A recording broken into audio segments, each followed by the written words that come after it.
Have you ever wondered how something as simple as a drink or a bet can spiral into something much bigger?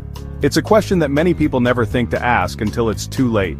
Addiction doesn't happen overnight, and it's not just about poor choices or a lack of willpower. Addiction develops slowly, like a seed that's planted deep within the brain, growing over time until one day it controls everything. But how does it start? What happens inside the brain that makes something feel so rewarding, and why does it become impossible to stop? At first, addiction can seem harmless. You might drink socially, have an occasional smoke, or gamble just for fun. It doesn't seem like a big deal. The brain, however, is wired to seek pleasure. It releases a chemical called dopamine when we do something rewarding, like eating our favorite food, winning a game, or even spending time with loved ones. It's this feel-good chemical that makes us want to repeat those actions. But when this pleasure is linked to something addictive, whether it's alcohol, drugs, gambling, or even social media, the brain starts to crave it more and more. It's like feeding an ever-growing fire, but it's one that you can't see. Imagine this, you have a drink with friends, and it makes you feel great. Your brain takes note of that and says, hey, that was fun, let's do it again.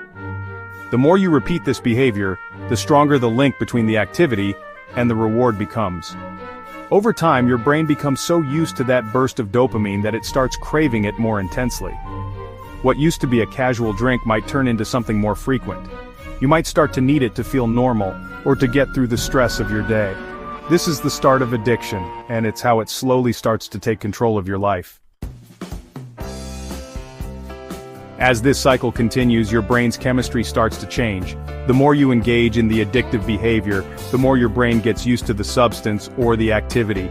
You build up something called tolerance, meaning it takes more of the substance to get the same pleasure.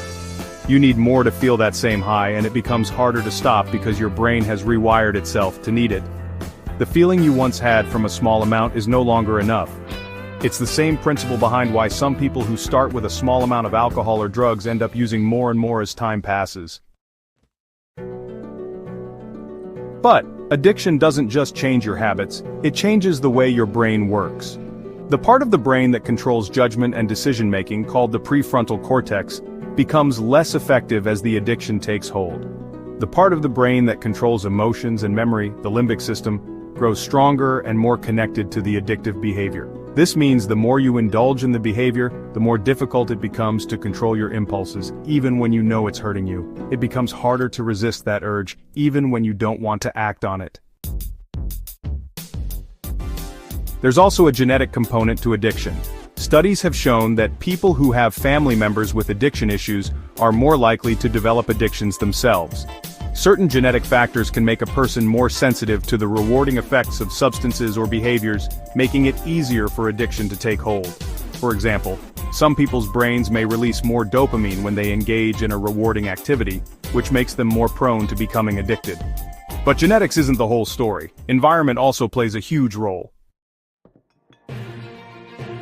Trauma, stress, and life circumstances can push someone toward addiction. If someone has experienced abuse, neglect, or ongoing stress, they may look for ways to escape those painful emotions. Drugs or alcohol might provide temporary relief, and in some cases, this can be the beginning of addiction. The brain becomes so accustomed to these coping mechanisms that it starts to view the behavior as necessary for survival. It's not just about feeling good anymore, it's about trying to feel okay. The early stages of addiction may seem manageable.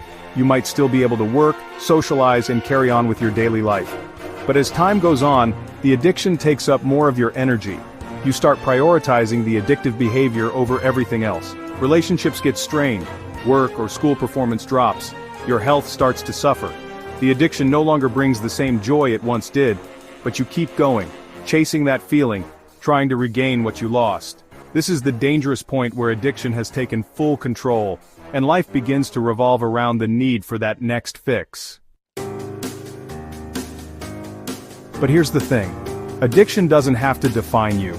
Recovery is possible, and it starts with understanding what addiction really is. It's not about weakness or lack of control, it's a complex issue that involves the brain's chemistry, your environment, and the way you cope with life's challenges.